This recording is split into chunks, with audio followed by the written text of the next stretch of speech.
You are not needed at this funeral. You aren't related to us, just leave your condolence money and go home. My mother-in-law tried to kick me out of my father-in-law's funeral, saying it. How hard does she think I've worked to take care of my father-in-law?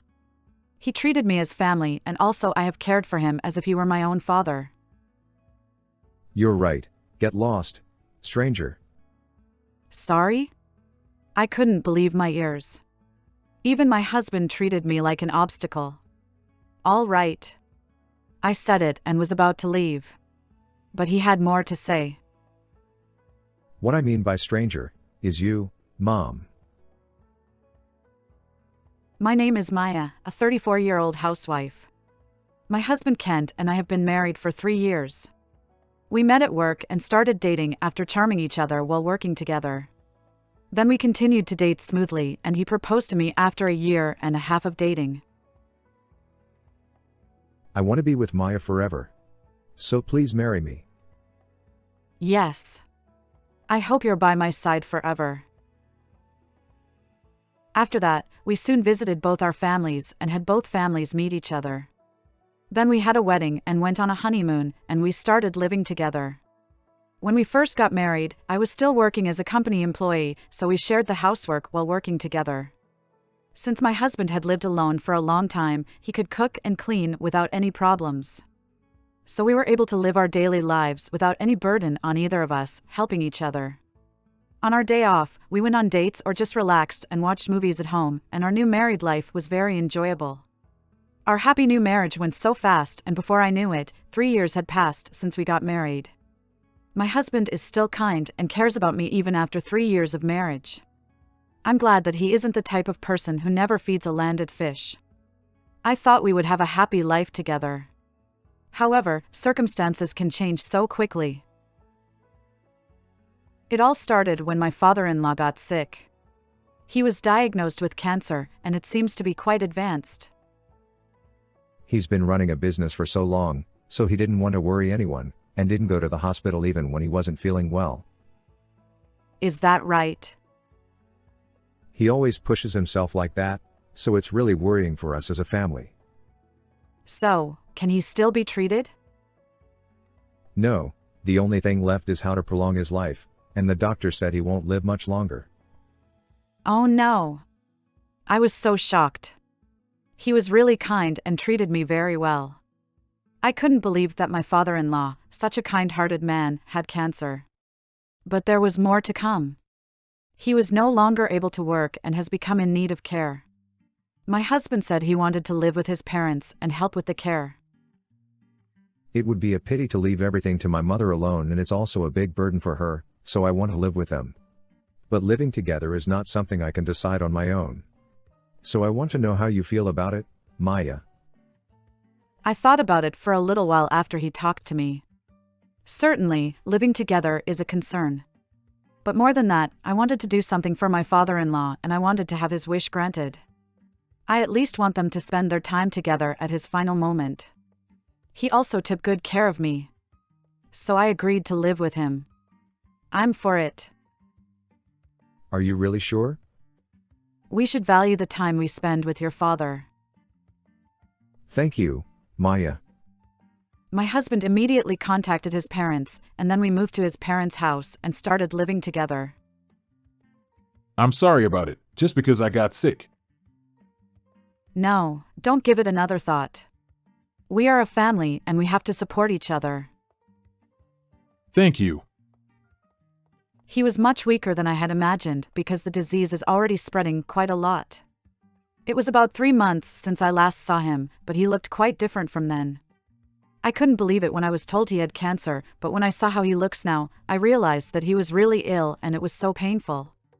Then we started living together, and when we actually started living together, I realized that the fact that my husband and I were both working brought my mother-in-law a lot more stress. However, my husband couldn't quit his job because he had to take over his father's company. So I decided to quit my job and become a housewife. I'm really sorry. I had to make you quit your job that you love so much, Maya. It's okay. I can work anytime I want, but it's the only time I can spend with your father. So I decided to choose family over work. Thank you, Maya. Of course, I'm willing to take care of him at night on weeknights and during the weekend. So let's help each other as a family from now on. Yeah, let's do that. That's how I started my days as a housewife. There were no problems at the beginning. I carried on doing housework and assisting my father-in-laws with my mother-in-law, helping each other. My day started early in the morning by making my husband's lunch and breakfast for everyone. Even when I was a company employee, I always had breakfast for my health, and I prepared lunch every day to save money, so it wasn't particularly hard for me. However, cleaning was difficult because his parents' house was quite large. It took twice as much time and effort to clean the room where my husband and I lived. Still, I tried my best to get used to it. However, about 3 months after we started living together, I had another worry. It was about my mother-in-law. At first, my mother-in-law treated me normally. But gradually, she began to show her true colors and started treating me badly. Are you bad at housework, Maya? What do you mean? You're slow at cleaning, you're a bad cook, and you can't do anything right. I'm sorry. I was shocked when she said that to me out of the blue. I probably clean a little slowly. But it's a big house, so I guess that's to be expected. Also, I was surprised that my cooking was bad, because my husband always said it was delicious. However, when I asked her specifically what was wrong with it, all she said was that it tasted bad. Only my mother-in-law said it was bad, and my father-in-law always thanked me for the delicious food I made during the care. In fact, when she cleans, she does it slower than I do. My father-in-law and my husband both said that her cooking wasn't very good. I heard that she hasn't cooked much since she was young, and often bought prepared foods from the department store basement where a lot of pre-made meals are sold. So he said he was happy to be able to eat homemade food like this every day. Maybe she doesn't like the fact that I cook well like that. I don't want her to be jealous like that. I was worried about how to deal with my mother-in-law. I tried to praise her as much as possible and communicate well with her. But my mother-in-law, who has a high self-esteem, didn't seem to be pleased by my compliments. Rather, she became more harsh to me. You're really useless, aren't you? You're even a full-time housewife and fed. That's so wrong to be like that as a daughter-in-law. Kent has been caught by a terrible woman.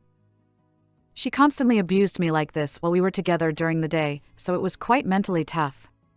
It was so bad that one day I talked to my husband about it. Is Mom bullying you? Yes. She says terrible things to me every day. I'm sorry. I didn't notice that at all. I'll give her a few words. He supported me and made time to talk to her and pointed out lots of things. However, her attitude didn't change at all. In fact, it got worse. Don't talk to him about things like I'm bullying my daughter-in-law. That's how you are trying to brainwash him and make him against me. No, that's not true. Just because you use harsh words. Humph. Just because I was a little strict on you, you're trying to make me look like a bad person. I have to educate you more. She said that and started abusing me ever since. I began to hate her more and more. Then she started to force me to do all the housework and care. Well, where are you off to, Mom? I'm having lunch with an important friend. Well, isn't Dad's appointment today? Don't you want to go and ask for the results of the examination? You can ask about that. Let me have a break for a little. That's not fair. She went out saying that. She says she needs a break. But she's been going out every day recently. It's no longer a break. It takes a toll on me. I ended up doing all the housework. I didn't mind taking care of my father-in-law. I thought it would be better for me to do it than for her to do it carelessly. Even so, however, I sometimes feel that it is a burden for me to do everything on my own. Sorry, Maya. My wife goes out like that, so you're taking up all the burden. You shouldn't worry about it as it's not your fault. Still. It doesn't bother me. Thank you. I was happy that he cares about me like that. My husband was busy taking over or learning new jobs and was always tired. So I felt sorry for him to talk about her anymore. I just have to get used to this life. I tried to think of it in this way. But then something unexpected happened. My father-in-law got worse and was taken to the hospital. My husband and I hurried to the hospital. We waited anxiously for his treatment to end. You haven't been able to get hold of your mom? No. She is out only for a drink. What the heck is she doing at a time like this? She apparently doesn't answer the phone at all, and when he does drop her a line message, it doesn't get read. Even though it's an emergency for the partner she has been with for a long time. What is she really doing? Then, although the treatment itself was successful, my father-in-law ended up being hospitalized. I went home once, packed up everything he needed for hospitalization and went back to the hospital. We spent the rest of the day waiting for him to come awake. He was stable and seemed to be asleep. So we decided to go home and take a nap. Then my mother-in-law was already in the bedroom and sleeping. My husband and I were disgusted. We had sent her so many messages and made so many phone calls.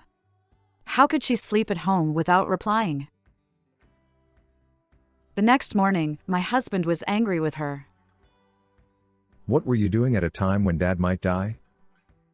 I was too drunk to reply or anything, but he isn't dead, is he? We are gonna see him now. That's good then. Get ready quickly, Mom. I'm not going out today. Why not? Because I'm feeling sick from a hangover. I can't see him like that, can I? You can still go and visit him, even if you're hungover? No, I'm too old for that. She said that and stubbornly refused to go out. My husband and I went to visit my father-in-law without saying anything more. After that, I spent every day going to visit him with my husband. But after about 2 weeks of hospitalization, he got worse and passed away. My husband and I were both extremely sad that our beloved dad passed away. I wanted to talk to him a lot more. By the way, my mother-in-law didn't come to visit him even once during these 2 weeks. So she couldn't be there for his last moments. I really feel sorry for my father-in-law, being treated like this by her, his partner. So I'm glad my husband and I were able to be there for his last moments. Of course, my mother-in-law didn't organize the funeral at all. So my husband and I arranged and prepared for the funeral. We put up with the grief of losing him and contacted many people, booked a venue where many employees of the company could attend, and were quite busy. We managed to finish the funeral arrangements and were ready for the day. My husband and I arrived early at the funeral hall and helped with the reception and setup. At that time, my mother-in-law suddenly came up to me and said, Thanks for all your hard work, now pack your stuff and get out of my house. Excuse me? I didn't understand what she was saying. Well, what do you mean? So, I mean you're done with me. His care is over after his death, so that means you're no longer related to us. Well. Duh, are you with me? You are not needed at this funeral. Leave your condolence money here and go home now, stranger. She tried to kick me out of his funeral saying it. How hard does she think I've worked to take care of my father-in-law? He treated me as family and I even cared for him as if he were my own father. In that time, my husband said something I never thought he would say. Well, you're right. Get the hell out of my life, stranger. Pardon? I couldn't believe my ears. Even my husband had treated me as an obstacle. I thought he was the only one on my side. I was too shocked to say anything back. Okay. I said that and was about to leave. She was looking at me with a grin. But he had more to say. What I mean by stranger is, you, Mom. What do you mean? That means I'm cutting ties with you, Mom. I told my father about it, and Maya is the only family I have. You're not related to us. Wait, what are you suddenly talking about? I know you've been always thinking about yourself. Also, no matter how much I tried to talk to you, your attitude towards Maya never changed, and you spent all the money Dad earned. He was disgusted with you, Mom. So he said he didn't want you to attend the funeral. No way, I'm gonna get the inheritance anyway. What the heck? Instead of being sad that you can't attend the funeral, the first thing that comes up is about his inheritance. I'm entitled to it, of course. I'm afraid that Dad said he's going to disinherit you. He said he wrote that in his will. Are you kidding me? Disinheritance. There's no way he can do that. You are subject to disinheritance, Mom, for spending his money all these years without caring for him. On top of that, you had an affair in the past and stabbed him in the back, didn't you? It seems you humbly begged for his forgiveness and got him to forgive you. But I don't think you can complain about disinheritance because you did things that made it impossible for you guys to carry on an honest married life. She turned pale. I've had enough of you, too, Mom. This is an important place to hold my father's funeral. We won't talk about inheritance or anything today, so please leave right now. But. Just get out. Ack. She was startled and frightened by my husband's angry voice and left. Then we were able to hold my father-in-law's funeral without her. After that, the lawyer told me the contents of my father-in-law's will. My husband was to inherit everything. My husband and I got rid of my mother-in-law, sold their house and moved to a new house. We completely cut her off and never told her where we lived. So we'll never see her again. According to our relatives, she rented a cheap room that could be rented by people without a job. She has never worked in her life, and there are no good jobs for her, and has to work part-time for minimum wage, which is hard on her both physically and mentally. She is a terrible spender, and the money from her part-time job is not enough, and she is repeatedly borrowing money apparently. In just a few months, she has apparently run up more debts than she can repay. But we've already cut ties, so that's none of our business. It's all her own fault. Meanwhile, my husband and I are living happily in our new home. Just recently, I got pregnant. I'm making the most of my time, being excited with my dearest husband to have a baby. What did you think of this story? Please subscribe to our channel. See you in the next video.